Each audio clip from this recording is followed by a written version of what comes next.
Over the past 3 years, I've been building a software development company. Over the past year, I've been recording almost daily, um, documenting the journey and the process. And today, I'm just speaking a little bit on where my head is at and doing a little bit of a small update.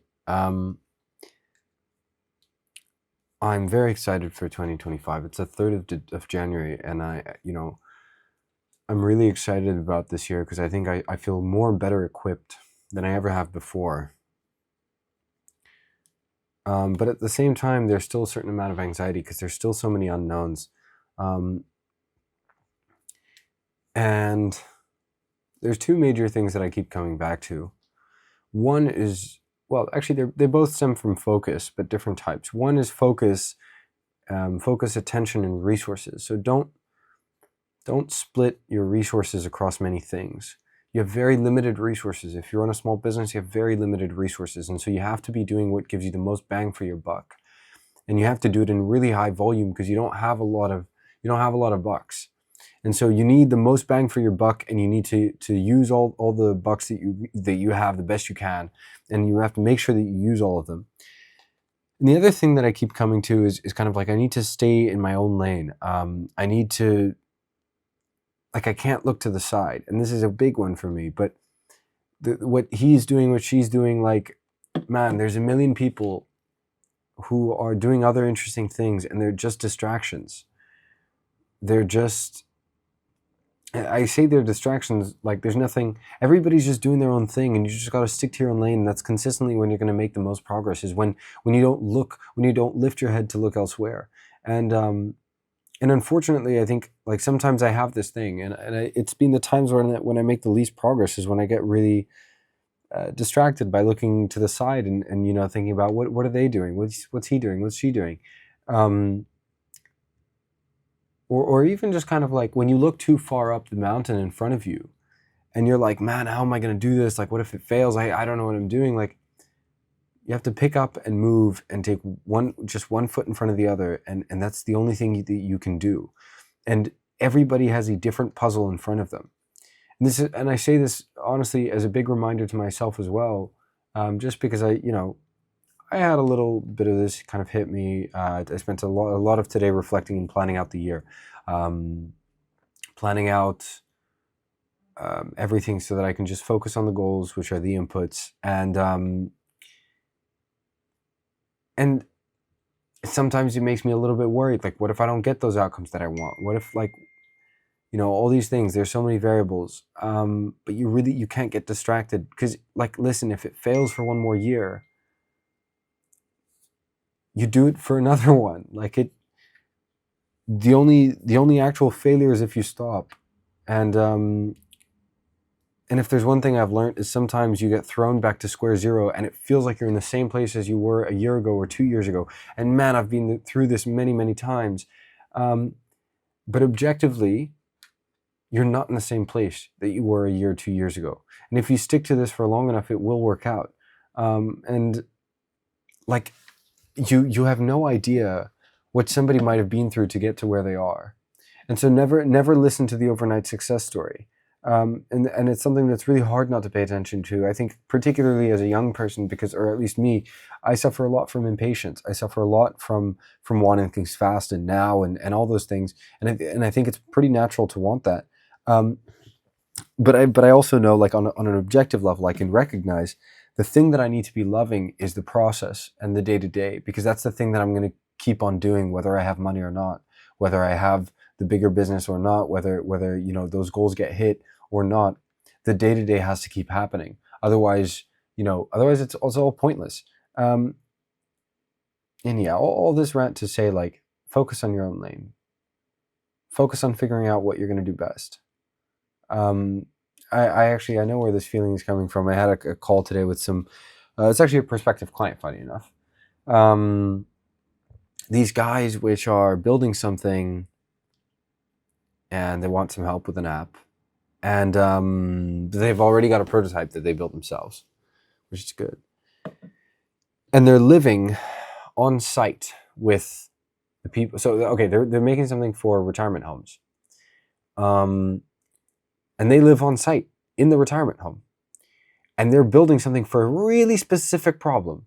Like we're talking one specific problem, they help you like diagnose and analyze and improve it. That's and we're talking like not helping retirement homes as a whole. No, it's like helping with one cause of injury for elderly people, one simple cause, and just analyzing a little bit of data around that. Like it's a dead stupid simple product, but it's focused. It's so focused, and it's something that I crave. I really, really crave. And I think like a lot of young people have this thing, they want to get into business, and the thing they don't realize is, unfortunately, school makes you pretty fucking useless as far as doing anything in business, because you don't have exposure to real world problems.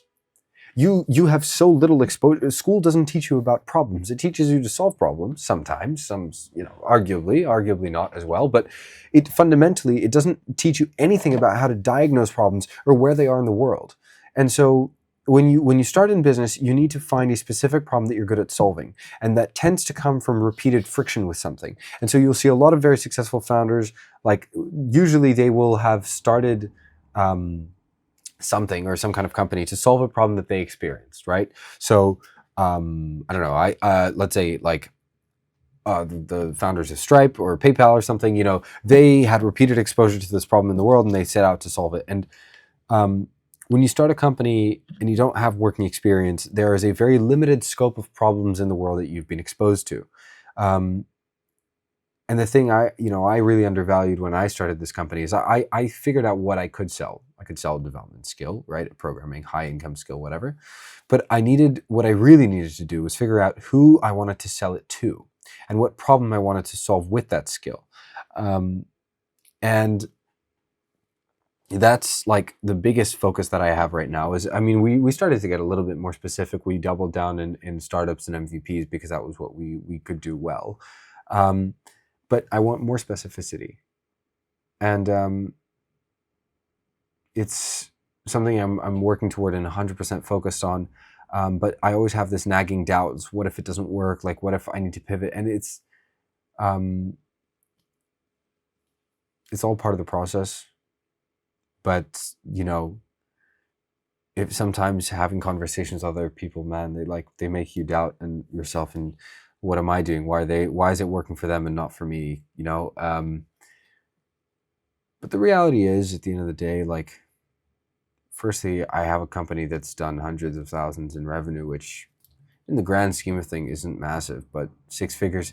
There are so many funded companies with millions in funding that haven't done a fucking dollar in revenue. It's ridiculous.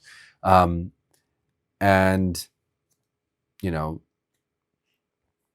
so I've built something I've solved some people's problems. I have leads on different problems that I can solve. And specifically, one of the things that's very valuable to me is like I can solve higher value problems just because I've worked with larger companies.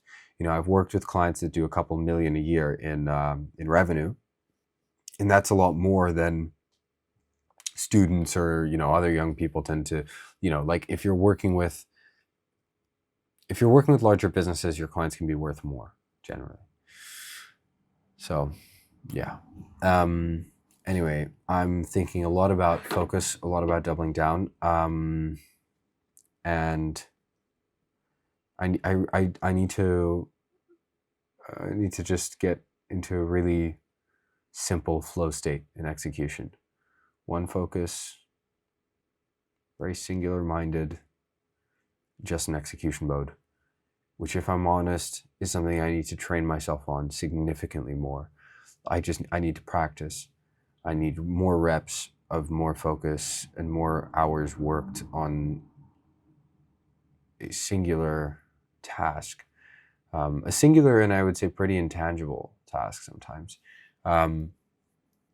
That's one of the big things I've struggled with. I can code for much longer than I can do marketing because coding tends to be more straightforward. It's very clear what I'm outputting, what I'm producing. Whereas in business development right now, especially, sometimes it's not, but you have to do things that you haven't done before if you want to get to places that you haven't been before.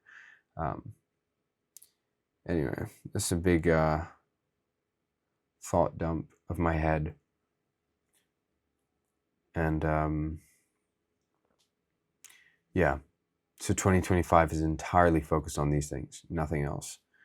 It's just taking the lessons that I've seen from my clients from my own experiments from the past 3 years of building a business in the first place. Like I've got a little business set up. I've got some stuff going, and now it's just a case of doubling down on the right things, which I think will make a massive difference. I'm very excited to do that, but it's also sometimes a little bit, nerve-wracking, because I tend to overthink things, overplan things. Sometimes I've made this observation. I think this is a pretty known thing. A focused fool can do more than a distracted genius, which is absolutely true. And I've literally seen people go incredibly far just because they were too stupid to see how bad something was, and they just kept doing it until they got really good at it. But they didn't realize how shit it was, or what, like they didn't really think it through. And in many ways, like that's the kind of place that I strive to be. Is just one of relatively kind of like, obviously I think thinking about things can be advantageous as well, but you really just need to do a lot of the time. Most of the time it's just doing. So that's what I mean. 2025 is all about that, making the right inputs, and I'm excited about that. Anyway, I'm gonna do a little bit of work, start up a scoping document, and then I'm gonna plan out my day for tomorrow probably. So that's pretty much it. I'm also tracking my days more, just understanding where my time is going and things like that, which is something that I think tends to be useful. Understand, where is your time going? Is it recreational? Is it planning? Is it ops? Like, where are your hours going? I think it's super important. So anyway, as usual, feel free to drop any comments if you have any questions.